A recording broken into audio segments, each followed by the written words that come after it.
Welcome to the interview segment of the program. I'm now being joined by the President, Gemstone Miners and Marketing Association of Nigeria, and the Vice President, Abuja Chamber of Commerce and Industry, Professor Adesoji Adesugba. You're very welcome to the program, sir. Hello, Dennis. How are you? Fine, thank you. So the solid mineral sector in Nigeria is estimated to run into hundreds of trillions of dollars, with about 70% of these valuable commodities based in northern Nigeria. The contribution of the sector to the economy as of 2014 was less than 1%, but it has the potential to rise by next year to about 5% and by 2020 to 10%. In view of these figures, how would you assess the mining industry in Nigeria so far? Well, thank you, Dennis. First of all, it's the contribution is actually about 0.33% of the GDP, and as at 2015 figures, the contribution was estimated to be about 400 billion naira, which is in today's exchange rate, a little bit under $1 billion. So for Nigeria, I think that's pittance in terms of the possibilities if we do things right.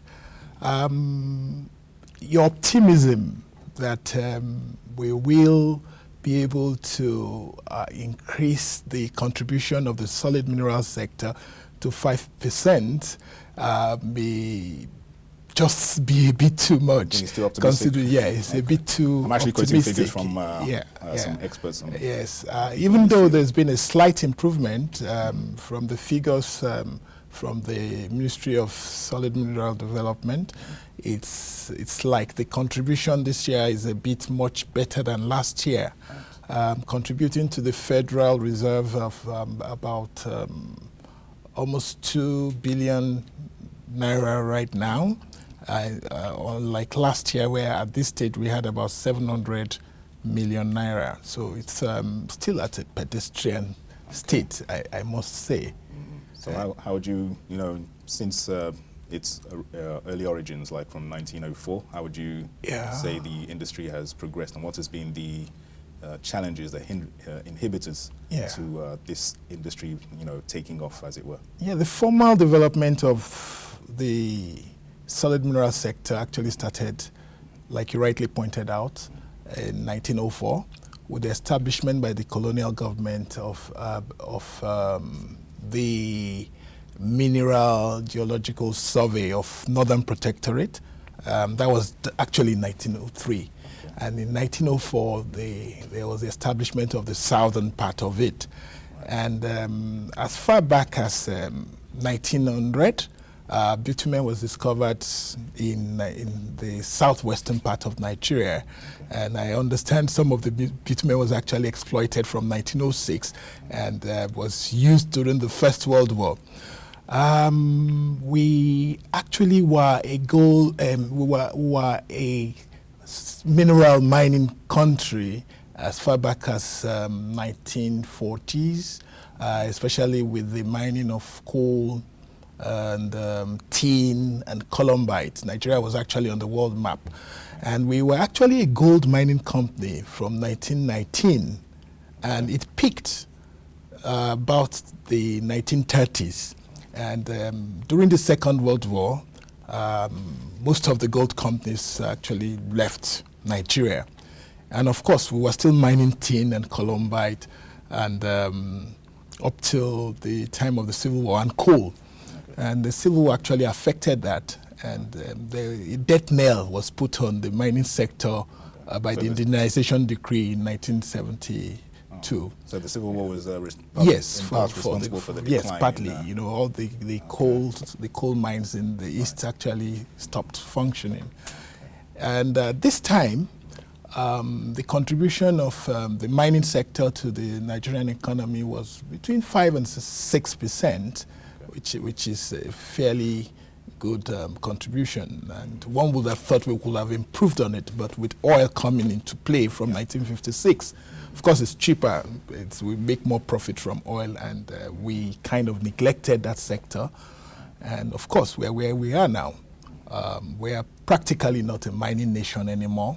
And all we have are small artisanal miners. I wouldn't even say we have small-scale mining, apart from the big limestone mining that the Dangote and the Bito industries are using. We practically don't mine anything.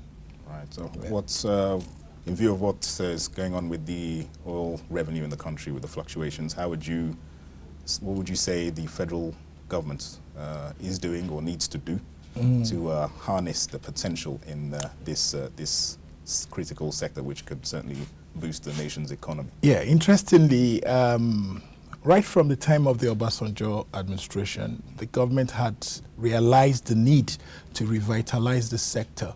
And during that period, a committee was set up to look into the development of the sector, and it came out with a report which led to the trying to boost and reorganize the sector with the coming in place of the Mineral and Mining Act of 2007. Yeah.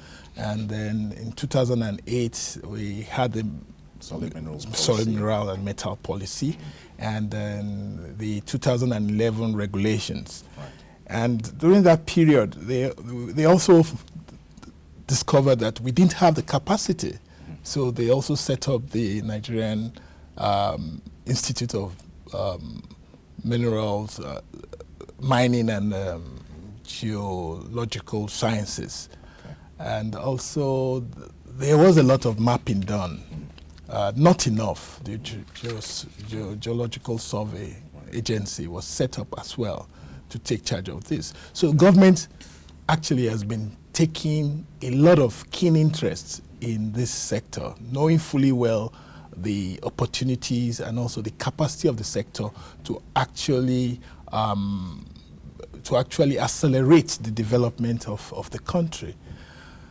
I understand there are some. They've prioritized some of these precious metals, precious stones, gold, iron ore, lead and zinc, and bitumen. So why those particular commodities? Well, there's some high-priced minerals. Yeah. And apart from that, there are some minerals that we use domestically, which we import. Right. For instance, we import over $3.5 billion of steel annually. Right. And we can actually produce this here because we have large deposits of iron ore. The best deposits are in Itakwe, in Kogi State. But these deposits are everywhere in Nigeria. Nigeria is so blessed. But the blessing is if you take it, if you don't take the blessing, it's going to be down under. And what usually happens is if you don't take it, you live on riches, and you die on riches, and you are buried inside the riches.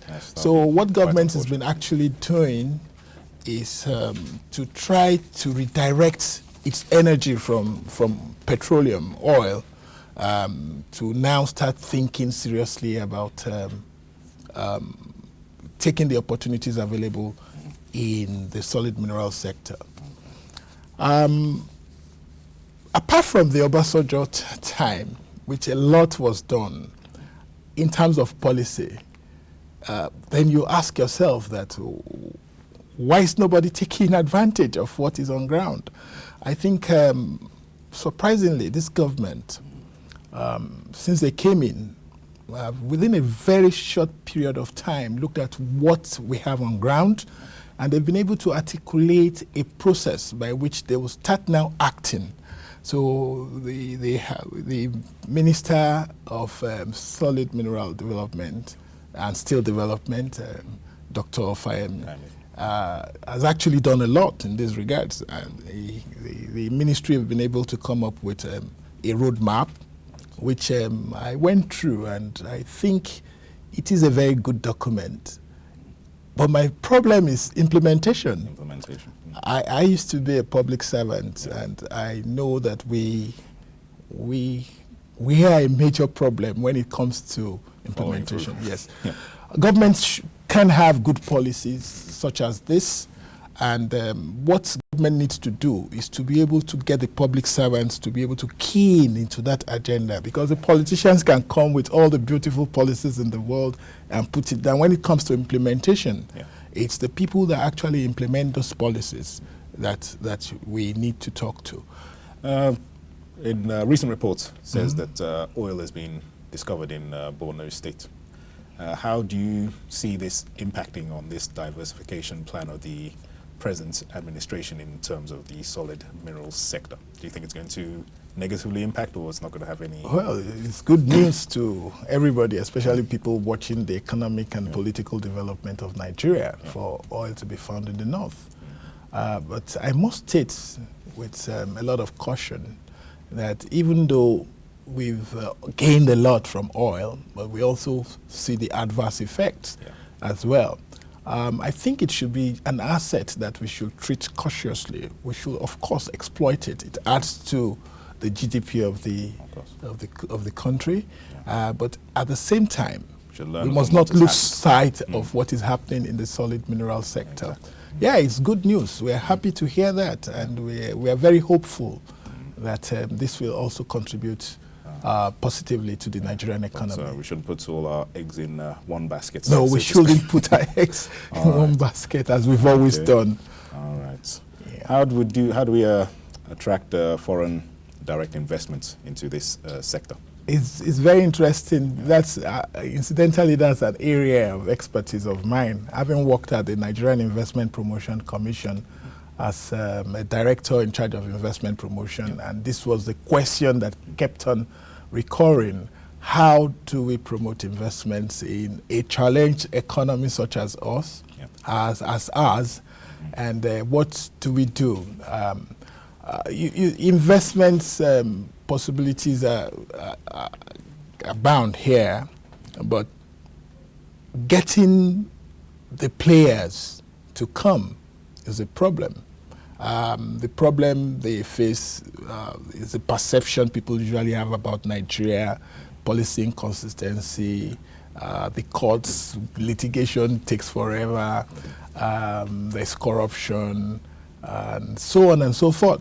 But these are issues that I think government is already tackling. Having said that, FDI, foreign direct investment, is a coward. It will not go to where it feels it's not safe, no matter what you say. You have to try to at least package your opportunities in such a way that the investor feels a little bit comfortable. And good enough, the Nigerian Investment Promotion Commission is an agency that's the sole responsibility for them to be doing.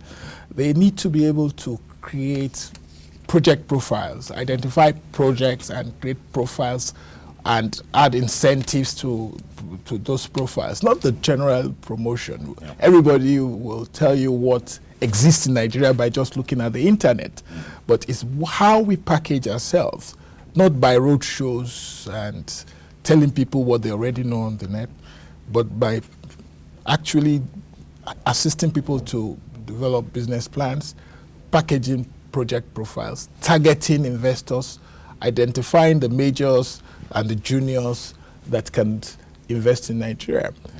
Recently, there was an investment in Guinea that would have come to Nigeria. It was an iron ore in Guinea by Rio Tinto, which is the biggest mining project in the world right now, actually. I understand they pulled out now? It's in Guinea.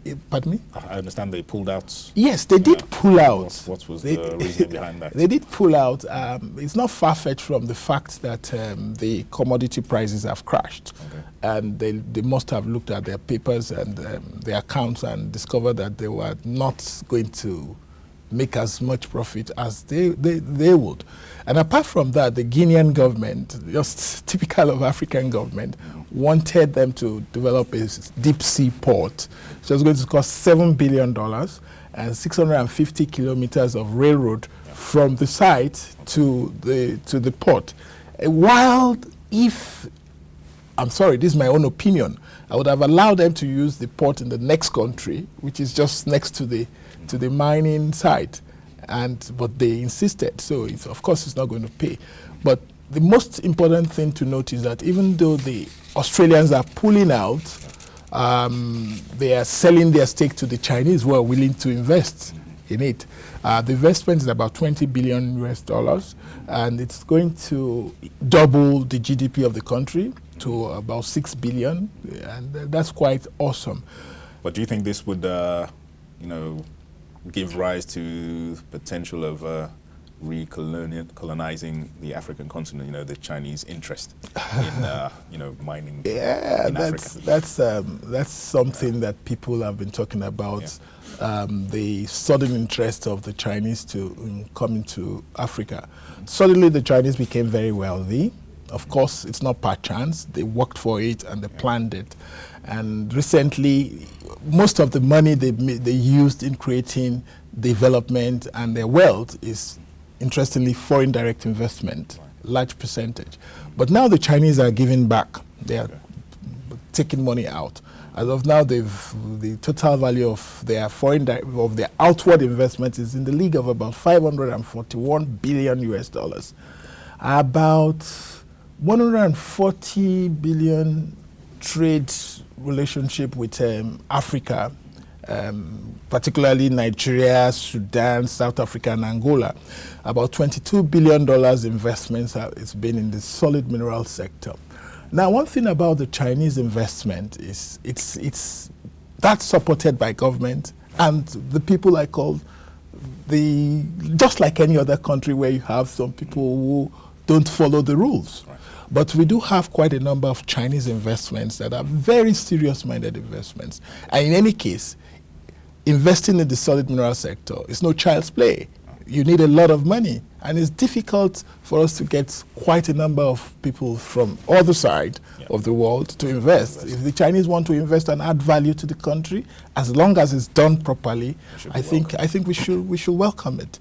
And one other very important thing is, in any case, we have a long history of serious-minded Chinese companies invest in Nigeria in the league of billions of dollars. We have companies like Wemco. They are practically Nigeria with their subsidiaries. They've been here since 1959, and they've been doing well, investing here as well.